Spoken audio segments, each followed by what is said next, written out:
Ghana, a name that resonates with rhythm, warmth, and an indomitable spirit. Today we journey to this vibrant nation on the coast of West Africa. Imagine bustling markets overflowing with colorful textiles, the aroma of spices filling the air, and the rhythmic beat of traditional drums echoing through the streets. This is Ghana, a country where ancient traditions and modern aspirations coalesce into a vibrant tapestry of culture and heritage. From the legendary Ashanti Kingdom to the struggle for independence, Ghana's story is a testament to the enduring human spirit. Join us as we delve into the heart of Ghana, exploring the legacies that have shaped this remarkable nation and continue to inspire generations.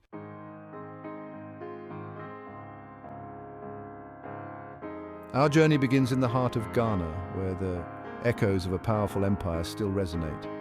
The Ashanti Kingdom, a testament to African ingenuity and strength, once flourished in these lands.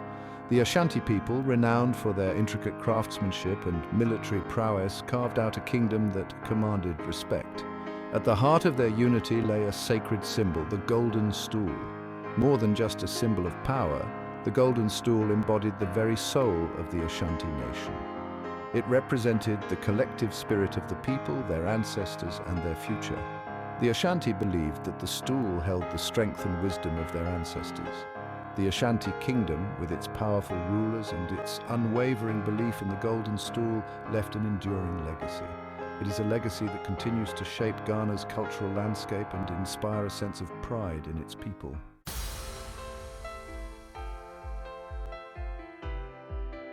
To truly understand Ghana, one must look beyond the borders of empires and delve into the heart of its people. Ghana's story is a tapestry woven from the threads of countless individual journeys, each marked by resilience and creativity. From the bustling markets of Accra to the tranquil shores of Lake Volta, the spirit of Ghana is palpable.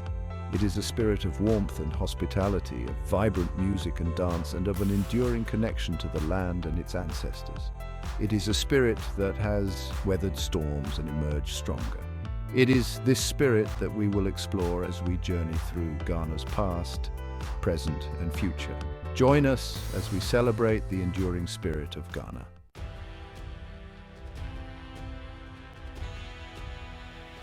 Our journey into the heart of Ghana's past takes us back to the early 17th century. The Ashanti people, united by their shared language and culture, embarked on a path that would shape the destiny of a nation. Led by visionary leaders, the Ashanti Kingdom expanded its reach, forging alliances and establishing itself as a force in West Africa. Their rise was not a tale of brute force alone, but a testament to their strategic acumen and mastery of diplomacy.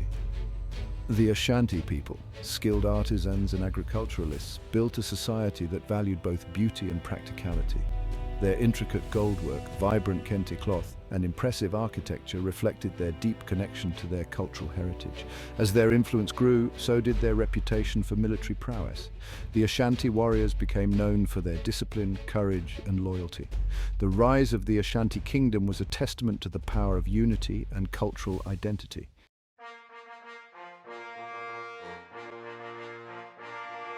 The Golden Stool, a sacred symbol.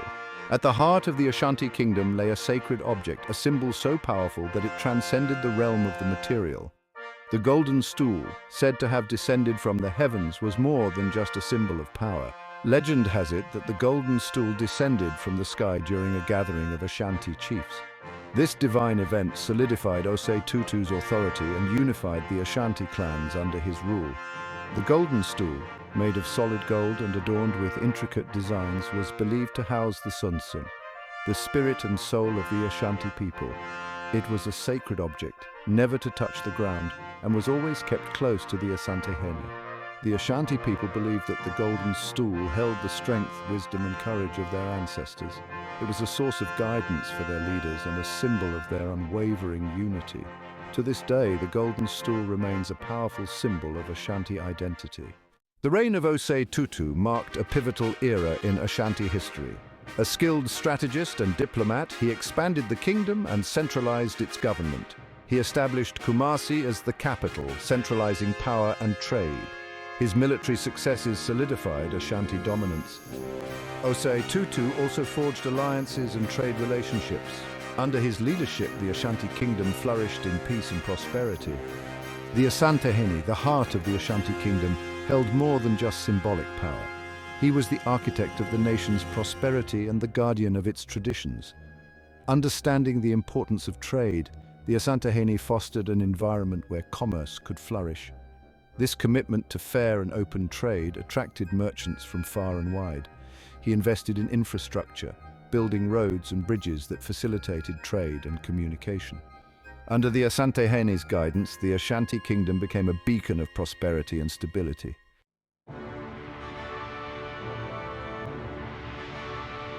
While the heart of the Ashanti Kingdom pulsed with a golden rhythm, gold, revered for its beauty and value, flowed through the veins of the kingdom. The Ashanti's mastery of gold mining and craftsmanship became legendary. From the depths of the earth, Ashanti miners extracted the precious metal.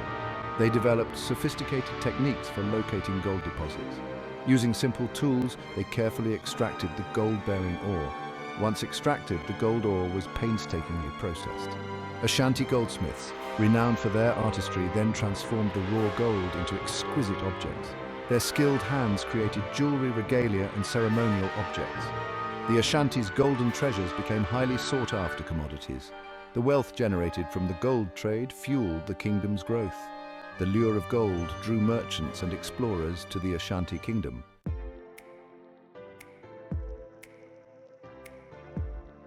While gold may have been the Ashanti Kingdom's most famous export, it was just one facet of a vibrant and diverse trade network.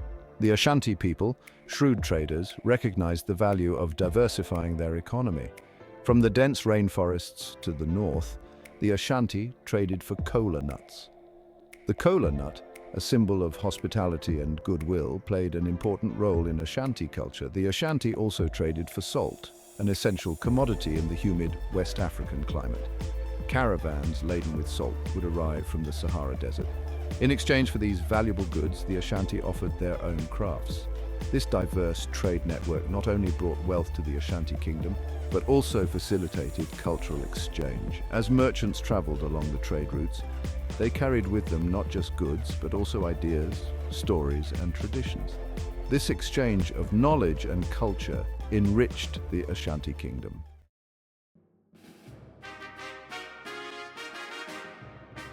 So the Ashanti Kingdom's rise to prominence wasn't solely due to its economic prowess or military might. It was also a testament to the diplomatic skills of its leaders. The Ashanti understood that maintaining their independence and prosperity required more than just strength of arms. The Asantehene surrounded himself with skilled diplomats. These diplomats, well versed in the art of negotiation, traveled to neighboring kingdoms. The Ashanti also understood the importance of intelligence gathering. They established a network of informants who provided valuable information. This information allowed the Asantehene to anticipate threats and seize opportunities. The Ashanti's diplomatic skills were particularly tested in their interactions with European powers. The Ashanti engaged in a delicate balancing act, seeking to maintain their independence while also establishing mutually beneficial trade relationships. This complex dance between cooperation and competition would come to define the Ashanti Kingdom's relationship with the wider world.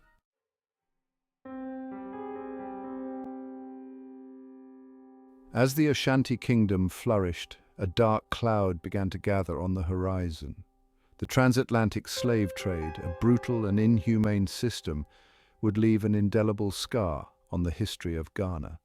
Driven by greed, European powers, with the complicity of some African intermediaries, embarked on a campaign to exploit Africa's human resources. They viewed the continent as a source of cheap labor for their burgeoning colonies in the Americas. The arrival of European slave traders on the shores of West Africa disrupted traditional trade routes. The promise of wealth tempted some African rulers to engage in the slave trade. This trade in human lives had devastating consequences for African societies. It tore families apart, fueled conflict, and deprived the continent of millions of its people. The transatlantic slave trade would cast a long shadow over Africa, shaping its destiny for centuries to come.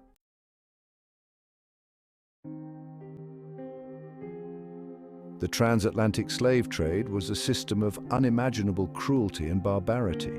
Millions of Africans were forcibly removed from their homes, shackled and transported across the Atlantic. The journey, known as the Middle Passage, was a nightmare of disease, starvation, and despair. Those who survived the horrors of the Middle Passage were sold into a life of forced labor. They were subjected to brutal treatment, denied their basic human rights, and treated as mere property. Families were torn apart, their languages and cultures suppressed, and their spirits broken. The transatlantic slave trade was not just a physical assault on African people. It was also a psychological and spiritual trauma. It sought to dehumanize and demoralize an entire race of people. This dark chapter in human history left an indelible stain on the conscience of humanity. The legacy of the transatlantic slave trade continues to resonate today, shaping racial dynamics and fueling social inequalities. The Ashanti Kingdom, despite its strength, faced the transatlantic slave trade. Neighboring kingdoms, armed with European weapons, launched raids for profit. The Ashanti responded with resistance and strategic adaptation. Their disciplined army defended their territory and liberated captives. Ashanti leaders sought to limit the slave trade's impact. They regulated trade, imposing taxes on European traders. The Ashanti demonstrated resilience and strengthened alliances. They diversified their economy, trading gold, cola nuts, and textiles. As the 19th century unfolded, a new threat emerged for the Ashanti Kingdom, one that would alter their history. The British Empire, driven by an appetite for resources, turned its gaze towards the Gold Coast, setting the stage for a clash of empires. Drawn to the Ashanti Kingdom's gold reserves and strategic location, they sought to control trade routes and extend their dominance. Initially, the British used diplomacy and economic pressure, but misunderstandings led to mistrust. The Ashanti, protective of their sovereignty, viewed the British with suspicion. The stage was set for a clash of cultures.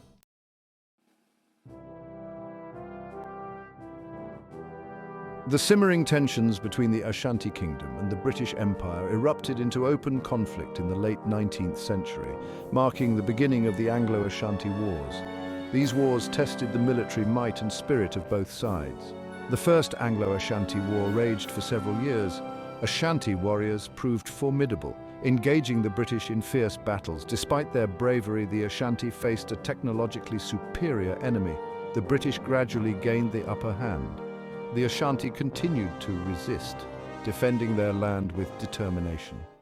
As the 19th century drew to a close, the Ashanti Kingdom faced its greatest challenge yet. The British launched a final campaign to subjugate the kingdom and seize the Golden Stool. Yaa Asantewaa, Queen Mother of Ejisu, emerged as a remarkable leader. She rallied the Ashanti people to resist British imperialism. "If you, the men of Ashanti, will not go forward, then we will. We, the women, will." Yaa Asantewaa's words ignited resistance, inspiring both men and women to take up arms. Her defiance became a symbol of Ashanti resistance. The echoes of the Anglo-Ashanti Wars left an indelible mark on the Gold Coast. The Ashanti, though defeated, planted the seeds of nationalism. The British implemented policies to extract resources and assert dominance. However, their efforts to suppress independence were futile. Education empowered a new generation to question colonial rule. The world wars fueled the desire for independence. Ghanaians returned home determined to secure their own freedoms. The seeds of independence began to take root.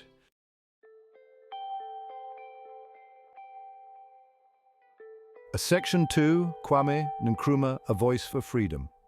From the crucible of colonialism emerged a leader who would galvanize a nation. Kwame Nkrumah, born in Nkroful, rose to prominence as the leading voice for Ghanaian independence. His journey was one of intellectual curiosity and determination. He studied in the United States, earning degrees from Lincoln University and the University of Pennsylvania. Nkrumah became deeply involved in Pan-Africanist movements. He recognized the need for a united front against colonialism. In 1947, Nkrumah returned to the Gold Coast, marking a turning point in the struggle for independence. His charisma and powerful oratory ignited support for the independence movement. Section 3, the Convention People's Party, A Force for Change. Nkrumah broke away from the UGCC in 1949 to form the Convention People's Party. The CPP, with its slogan "Self-Government Now," mobilized the masses. Farmers, workers, teachers, and students joined, disillusioned with the UGCC. Nkrumah knew independence required a mass movement transcending divisions. He organized rallies, delivering fiery speeches, mobilizing Ghanaians. The CPP's message resonated deeply with ordinary Ghanaians. They yearned for an end to colonial rule and self-governance. Nkrumah envisioned a just, equitable and self-reliant Ghana. The CPP transformed the political landscape of the Gold Coast. Its message of self-determination and social justice made it a formidable force for change. The peaceful struggle captured the world's attention, ushering in a new era for Ghana.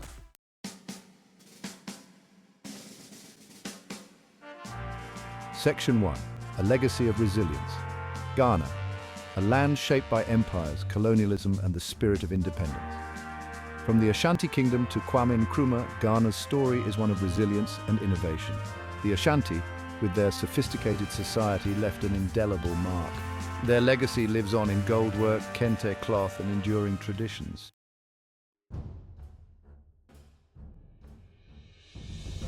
Section 2. Ghana's enduring spirit. Kwame Nkrumah's leadership marked a turning point in Ghana's history. Ghana's independence in 1957 was a watershed moment for Africa. It ignited a wave of liberation movements across Africa, and today Ghana stands as a beacon of democracy and progress. Its peaceful transitions of power are a testament to the resilience of its people. Ghana's legacy is the enduring spirit of its people, inspiring hope and progress for generations to come.